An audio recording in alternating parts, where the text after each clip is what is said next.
अस्सलाम वालेकुम जी आयानु वेलकम खुश आमदीद। और आप लोग सुन रहे हैं जायके का सफ़र सीज़न 2 विद अहमर एंड चायान।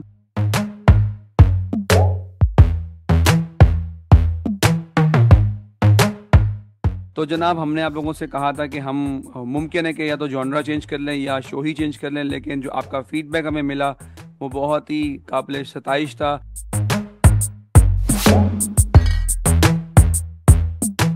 अच्छा लगा कि हमने जो काविश की, जो कोशिश की, वो आपको अच्छी लगी और आप लोगों ने कहा कि नहीं जी, ये शो मस्ट गो ऑन।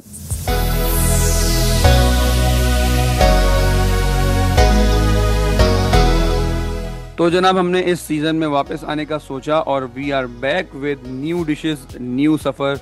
और इस सफ़र में आपको और भी मज़ेदार सी चीज़ें एक्सप्लोर करने को मिलेंगी। मज़ेदार क्या कहते हैं, मेमन कम्युनिटी है इसी तरीके से, और भी काठियावाड़ी कम्युनिटी है, मुख्तलिफ मारवाड़ी लोग हैं। बहुत हमारा जो पाकिस्तान है एक ऐसा गुलदस्ता है कि आपको हर फूल इसमें देखने को मिलता है। तो जनाब, ये मकसद है इस सीज़न 2 को लाने का कि हम इसमें मज़ीद नई नई चीज़ें आपको एक्सप्लोर करवाएंगे।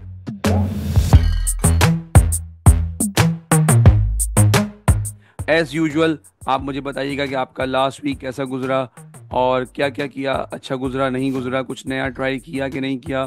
सबसे पहले तो आपको वर्ल्ड डिफरेंटली एबल डे बहुत बहुत मुबारक हो। आज है 3 दिसंबर और पूरी दुनिया में इसका माजूरों का आलमी दिन मनाया जाता है। लेकिन मेरा जो मानना ये है कि हम डिफरेंटली एबल हैं, डिसेबल नहीं हैं। गो कि ये इस्तेलाह जो है अब ऑब्सलीट हो चुकी है डिसेबल की, और हर जगह पे इसको डिफरेंटली एबल ही माना जाता है। उसकी वजह यह है कि मैं एक छोटी सी मिसाल देता हूँ कि जब हम गाड़ी ड्राइव कर रहे होते हैं और उसमें फ्यूल ख़त्म हो जाता है और पेट्रोल ख़त्म हो जाता है, तो हम उसको स्विच करते हैं सीएनजी पे। तो हम गाड़ी को डिसेबल नहीं कहते, हम अपना मोड चेंज कर लेते। तो सेम विद अस कि हम भी डिफरेंटली एबल हैं। हमारे सिर्फ पैटर्न्स चेंज होंगे लेकिन ज़िंदगी वैसी की वैसी रहती है। तो अपनी माजूरी को अपनी कमज़ोरी मत बनाइएगा, अपनी स्ट्रेंथ बनाइएगा, अपने रास्तों को बदलिएगा और वही मंजिल पाइएगा जो बाकी लोग हासिल करना चाहते हैं। अब मैं अपने जो को आरजे हैं उनको वेलकम करूंगा, अहमर इकबाल को। अहमर भाई, आपका बहुत बहुत शुक्रिया एक दफ़ा फिर मुझे बर्दाश्त करने के लिए, मेरा साथ देने के लिए इस सफ़र में। असल तो क्या कहते हैं, रूहे रवां आप होते हैं। मैं तो सिर्फ एक कंडक्टर की हैसियत से इस बस में सफ़र कर रहा होता हूँ ताकि आपको थोड़ा सा सपोर्ट दे सकूँ। एक्चुअल जो ड्राइवर हैं वो आप ही हैं। और आपको भी वर्ल्ड डिफरेंटली एबल डे बहुत मुबारक हो। अल्लाह ताला आपको भी हिम्मत और इस्तक़लाल दे, कामयाबियाँ दे और जो मुश्किलात हैं आपकी ज़िंदगी से दूर करे। अच्छा लिसनर्स, यहाँ पे मैं आपको बताना चाहूँगा कि अहमर भाई की लास्ट मंथ सर्जरी हुई थी और अल्लाह पाक ने उनको मज़ीद सेहत से नवाजा है। आपको यकीनन इस पूरे सफ़र में अब आपको महसूस होगा कि अहमर भाई मज़ीद बेहतर तरीके से बोल पा रहे हैं। तो ओवर टू यू अहमर भाई। ठीक है कि आप लोगों ने हमारे प्रोग्राम को, इस सफ़र को सराहा और एक बार फिर से हमें मौका दिया कि हम फिर से आ सकें आपके पास। और जो इल्म थोड़ा बहुत अल्लाह ताला ने, मेरे रब ने मुझे नवाजा है, वो आप तक डिलीवर कर सके। शायान, बहुत शुक्रिया, आपने मेरी सेहत का पूछा। और अल्लाह ताला जो जो जहाँ जहाँ बीमार है सबको सेहत और शिफा कामना आगे नसीब करूँगा। आपने कहा आज 3 दिसंबर यानी कि पर्सन विद डिसेबिलिटी या डिफरेंट एबल डे आज हम सेलिब्रेट करने जा रहे हैं। लेकिन मैं इसको थोड़ा फनी यानी कि थोड़ा सा मजाक के दायरे में रहता हूँ। तो मुझसे कहता है ना कि अगर आप डिसेबल है या पर्सन विद डिसेबल का एक टैग लग चुका है, लेकिन मैं कहता हूँ कि मेरे से ऐसा नहीं है। मुझे ऐसा लगता है कि ग्लैडनेस के बाद मैं डिसेबल नहीं बल्कि मैं एनेबल हो गया हूँ।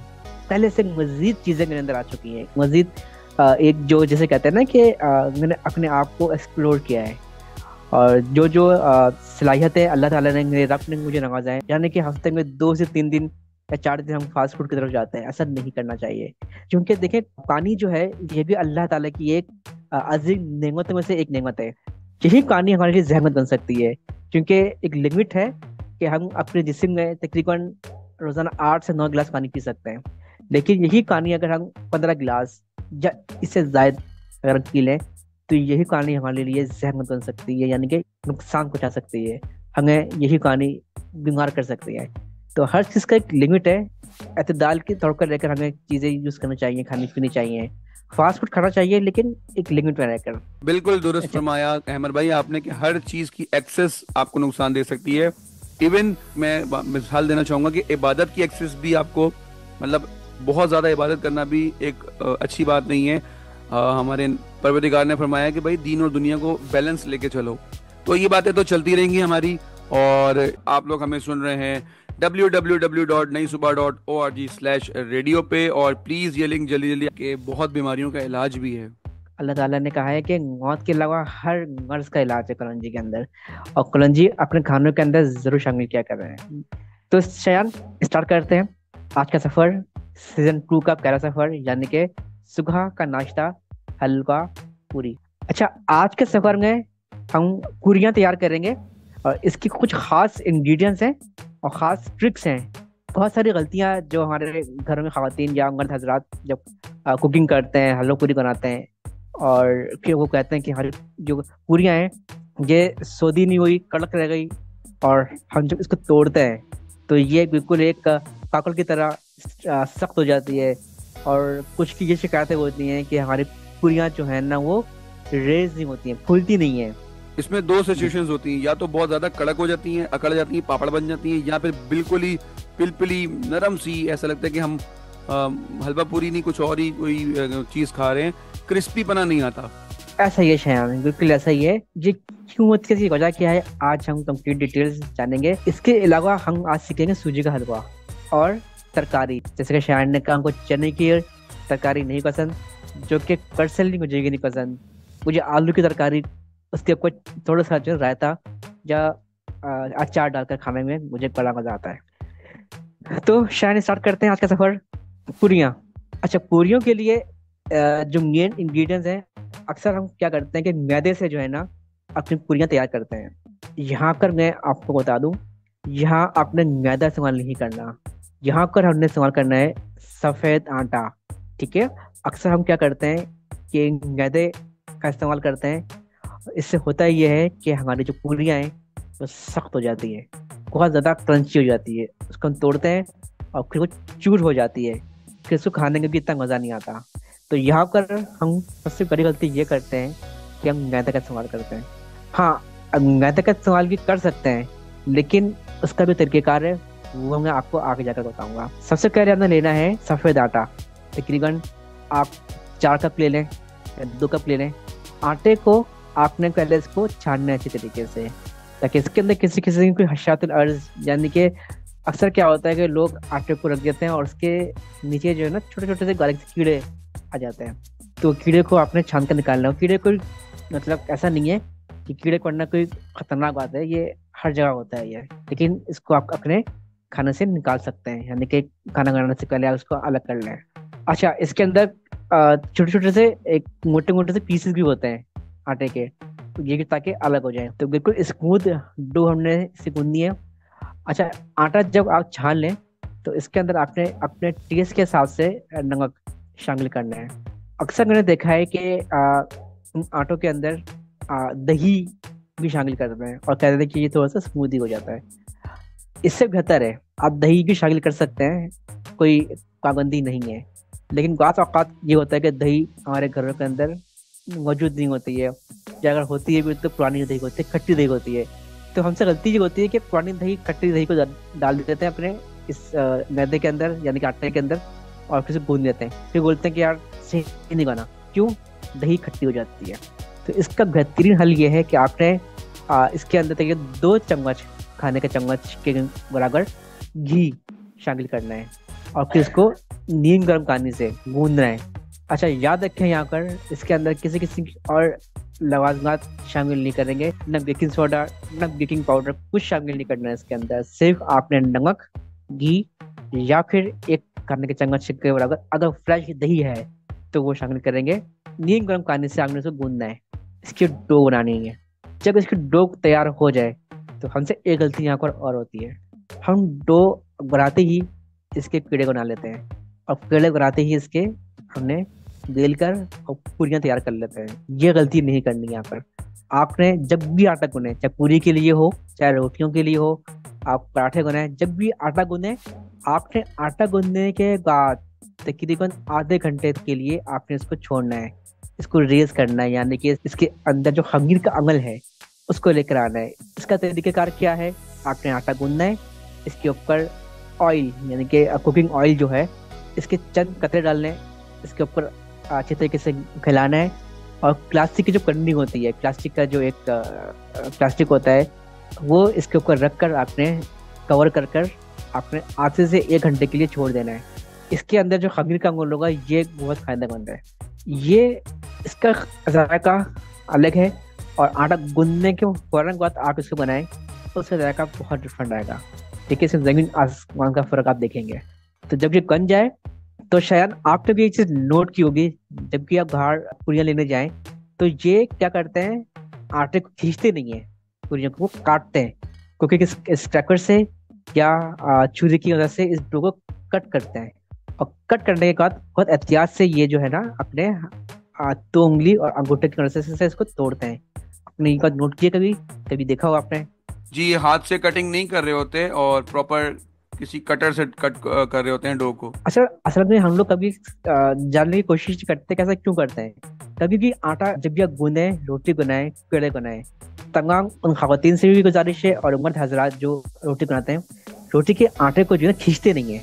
हम क्या करते हैं, आटा गूंदते हैं, इसको ना बहुत जोर से खींचते रखो की तरह खींचते हैं, फिर उसका पेड़ा बनाते हैं। ये खींचते नहीं है आटे को। हमेशा जब भी आप घरों के अंदर रोटी बनाएं तो अपनी उंगलियों की मदद से और अंगूठों की मदद से उसको तोड़ें, कट करें आटे के डो को, कि उसके बाद आप इसका पेड़ा बनाएं। इसकी वजह क्या है? इसकी वजह यह है कि आटे के अंदर जो हमने जो आटा रखा था और जो रेस किया था, इसके अंदर कुदरती तौर पर जो एक एयर बबल हमने जनरेट किया था वो खराब हो जाता है, वो टूट जाते हैं। तो ये हमारे लिए नुकसानदेह होता है। यही वजह है कि हमारी जो पूरियां हैं या जो चपातियां हैं वो रेज नहीं होती हैं, वो खुलती नहीं है, कि हम इसके अंदर जो बबल्स हैं वो खींच कर उसको निकाल देते हैं। तोड़कर कट करके आपने इसको निकालना है, ठीक है। और जो पूरियों का जो साइज होता है, क्या कहते हैं, डो का यानी कि पेड़ों का जो साइज होता है वो चपातियों से थोड़ा छोटा होता है। आपने यहाँ पर पूरियों को लेना है, यानी कि डो को लेना है, कट करना है, छोटे छोटे से पेड़े बनाने हैं। अच्छा, एक बात का और ख्याल रखें, पूरियों के अंदर कहीं पर भी खुश्क का इस्तेमाल नहीं होता।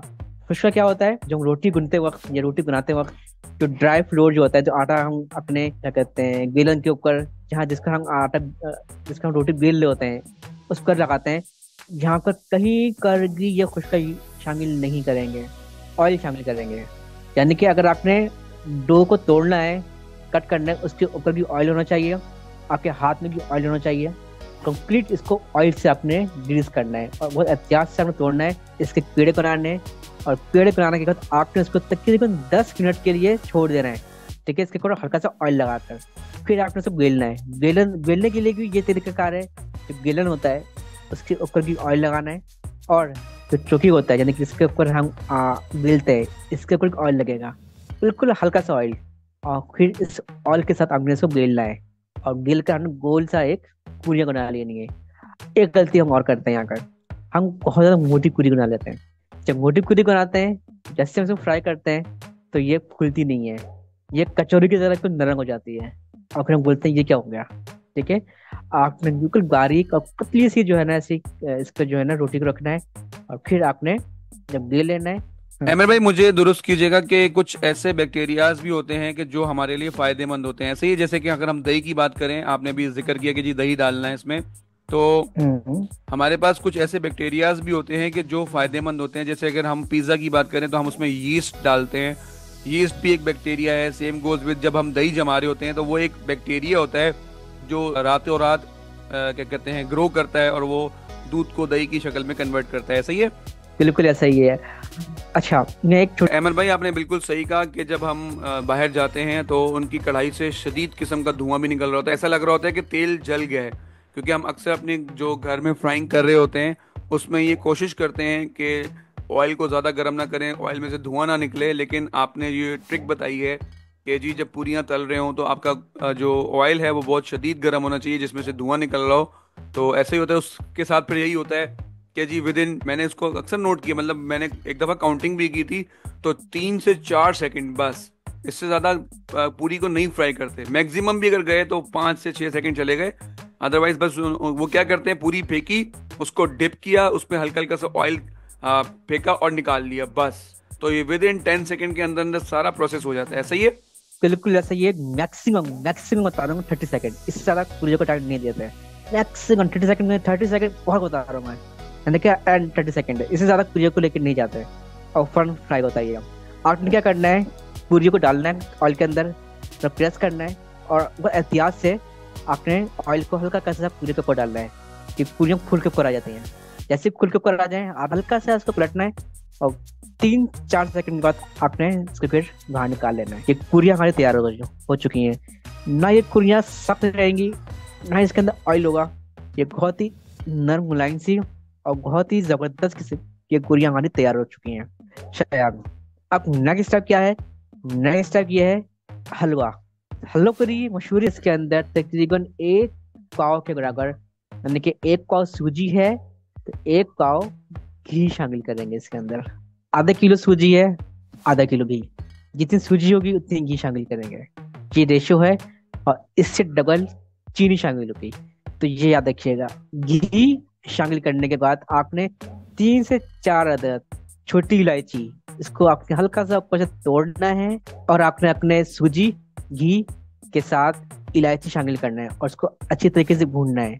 जब ये भुना जाए अच्छी तरीके से, फिर आपने इसके अंदर अगर 1 पाव सूजी है तो आधा किलो दानेदार चीनी शामिल करना है, और 1 गिलास से 1.5 गिलास के बराबर पानी शामिल करना है, और फिर इसको आपने अच्छी तरीके से भूनना है, यानी कि शीरा बन जाए चीनी का। चीनी अच्छी तरीके से आपके सूजी के अंदर जज़ हो जाए और एक अच्छा सा फ्लेवर शामिल कर दें। अच्छा, कहार जो मिलता है उसके अंदर एक खास किस्म का कलर शामिल कर देते हैं, तो अब परेशान होने की जरूरत नहीं है। ये अपने सूजी के अंदर थोड़ा सा ज़ाफ़रानी रंग शामिल करते हैं, और बहुत से जगहों पर तो जो प्योर ज़ाफ़रान होता है ये भी शामिल किया जाता है, और इसकी जो प्राइस है तो हाई कर देते हैं। तो रंग शामिल करते हैं, और एंड में केवड़ा एसेंस ये शामिल किया जाता है। अच्छी तरीके से भून जाए, इसके अंदर बादाम, पिस्ता और जो भी आप ड्राई फ्रूट डालना चाहें ये डालकर आपने इसको अच्छी तरीके से भूनना है, और फिर इसको करना है डिश आउट। तो हमारी पूरियां रेडी हैं और हलवा रेडी है, तो शायद क्यों ना एक छोटा सा ब्रेक ले लें, क्या ख्याल है आपका? बिल्कुल अहमद भाई, अब हमें एक ब्रेक की तरफ चलना चाहिए। मिठास हमारे मुंह में घुल गई है, और इसको थोड़ा सा हम डाइल्यूट करके आते हैं और डाइजेस्ट करके आते हैं। मिलते हैं आपसे इस ब्रेक के बाद। कहीं जाइएगा मत, सुनते रहिए जायके का सफर season 2 with Ahmad and Shayan. We will be right back. खुशामदीद सामीन, बहुत शुक्रिया साथ रहने के लिए, साथ देने के लिए। आप सभी का बहुत शुक्रिया, आप सब हमारे साथ जुड़े हुए हैं। तो ब्रेक से पहले हमने पूरियां और सूजी का हलवा तैयार कर लिया था। अब चलते हैं नेक्स्ट स्टेप, यानी कि आखिरी सफर आज का, यानी कि तरकारी। हम आज छोले और आलू दोनों की तरकारी एक साथ बनाएंगे। आप चाहें तो इसको अलग अलग भी कर सकते हैं, लेकिन हम दोनों को एक साथ बना रहे हैं ताकि हमारा वक्त बच जाए। यहाँ पर हमने देखना है कि आलू और छोले चने जो हैं वो कौन से लेने हैं।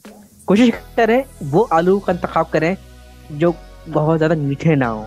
तकरीबन आधा किलो आलू लेना है आपने, और 1 पाव के बराबर आपने लेना है चने। इसकी रेसिपी बता रहा हूँ।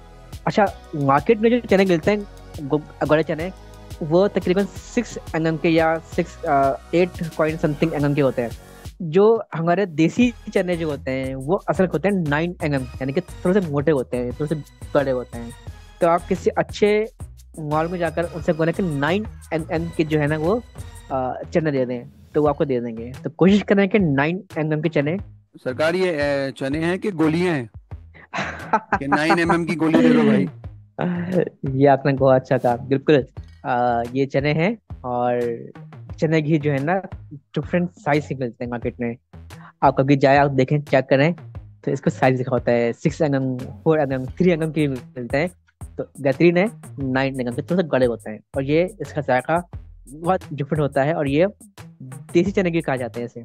तो चने को आपने तकरीबन रात भर 6 घंटे के लिए भिगोना है, और आलू को आपने भिगोना बिल्कुल भी नहीं है। आपने आलू को जस्ट कटिंग करनी है, और इसके साइज थोड़े से मोटे मोटे होंगे, आलू की कटिंग कर लेनी है। अच्छा, आलू और चने इन दोनों को आपने बॉईल करना है, थोड़ा सा नमक डालकर आपने इसे बॉईल करना है, और तकरीबन चनों को आपने 80% बॉईल करना है। ठीक है, बाकी हम आगे जाकर इसको कुक करेंगे। तो आलू को तकरीबन 50 से 60% बॉयल करना है, ना बहुत ज़्यादा कच्चे हो ना बहुत ज़्यादा बॉयल हो। ठीक है। अच्छा, अब क्या करना है, आपने जब आलू आप टिक्कियाँ करना शुरू कर देते हैं, ये शिकायत रहती है कि जो है ना आलू गीले हो रहते हैं हमारे। तो एक तरीका ये है कि आलू जब भी आप बॉईल करें तो इसको थोड़ा सा रेस्ट दें, ताकि इसके अंदर जो एक हीट है वो निकल जाए और इसका जो पानी है वो भाग बन के उड़ जाए, ताकि आपके आलू जो है ना वो ज़्यादा पानी वाले ना हो। तो यहाँ पर आपने ये एक बात का ख्याल रखना है कि आलू को बॉयल करने के फौरन बाद कुकिंग की ज्यादा लेके नहीं जाना। आपने इसको थोड़ी देर के लिए, आधे घंटे के लिए रेस्ट देना है, ताकि इसके अंदर जो पानी है वो ड्राई हो जाए। आलू की कटिंग करनी है आपने। अच्छा, आपने ये करना है, थोड़े से आलू आपने मैश कर लेना है, यानी कि थोड़ा सा आलू आपने कुचल लेना है, सारे आलू नहीं, थोड़े से आलू आपने। तो आपके चने और आलू दोनों बॉयल हो चुके हैं। अब चलते हैं नेक्स्ट स्टेप, कुकिंग की तरफ। आपने एक कढ़ाई लेनी है, कढ़ाई के अंदर 3 से 4 चम्मच के बराबर आपने ऑयल या घी शामिल करना है। इसके अंदर आपने तेज पत्ता, मार्केट में मिलता है तेज पत्ता, ड्राई लीव्स होते हैं, ये शामिल करना है। तकरीबन 2 से 3 पत्ते। अगर पत्ते का साइज छोटा है तो 4 से 6 कर लें, लेकिन अगर पत्ते का साइज बड़ा है तो 2 से 3 अदद कर लें। आपने इस हल्के ऑयल के अंदर हल्का सा फ्राई करना है। और 1 चाय का चम्मच जीरा, साबित जीरा, ये शामिल करना है इसके अंदर आपने। ठीक है। ये शामिल करने के बाद आपने इसको रख देना थोड़ी देर के लिए आपने। अच्छा शायद एक बात बताएं, आपने नोट किया होगा, हम जब भी खाना बनाते हैं तो अदरक और लहसुन का पेस्ट 90% खानों के अंदर होता है, ऐसा ही है? जी बिल्कुल अहमद भाई, आपने दुरुस्त फरमाया कि अदरक लहसुन का पेस्ट नहीं तो पाउडर फॉर्म में इस्तेमाल हो ही रहा होता है हर खाने में। सही। तो यहाँ पे सांगिन को ये बात बता दूं कि हर खानों के अंदर अदरक 1 चुटकी के बराबर हींग शामिल करना है, और उसको थोड़ी देर के लिए आपने हीट देनी है, और फिर हमारी ये तरकारी तैयार है। Thank you so much chef Ahmed Iqbal, आपने इतनी मज़ेदार सी हमारे हलवा पूरी बनाना सिखाई, हमारा संडे बहुत बेहतरीन बना दिया है। इंशाल्लाह संडे को ट्राई कर रहे होंगे। अब हम आपसे चाहेंगे इजाज़त, इसी दुआ के साथ कि परवरदिगार आपको खुश रखे, जहाँ भी रखे, आबाद रखे, आसानियाँ दें आपकी ज़िंदगी में। और क्या कहते हैं, क्या कहते हैं भाई, मुझे बताएं क्या कहते हैं। हाँ, आपके साथ आपको एक मशवरा भी देना चाहूँगा कि आप दूसरों के लिए आसानियाँ पैदा करें, परवरदिगार आपके रास्ते खुद ब खुद आसान कर देगा। लास्ट जो मेरा सीज़न था ना, उसमें मैंने यही बोला था कि जी गिव अप नहीं करना बगैर अटेम्प्ट किए। तो इस दफ़ा मैं आपको यही नसीहत करूँगा कि आप दूसरों के लिए आसानियाँ पैदा करें, परवरदिगार आपके लिए आसानियाँ पैदा करेगा। इसी के साथ मैं चाहता हूँ आपसे इजाज़त, अपना बहुत सारा ख्याल रखिएगा, दुआ में याद रखिएगा। फिर मिलेंगे आपसे अगले शो में, तब तक के लिए अल्लाह हाफिज़। बहुत शुक्रिया शयान, आप तमाम सामीन का जो अपना कीमती वक्त निकाल कर हमें सुनते हैं और हमें फीडबैक देते हैं। आप सभी का बहुत शुक्रिया। अपना ख्याल रखिएगा, मिलते हैं नेक्स्ट वीक एक नए सफर के साथ। अल्लाह हाफिज।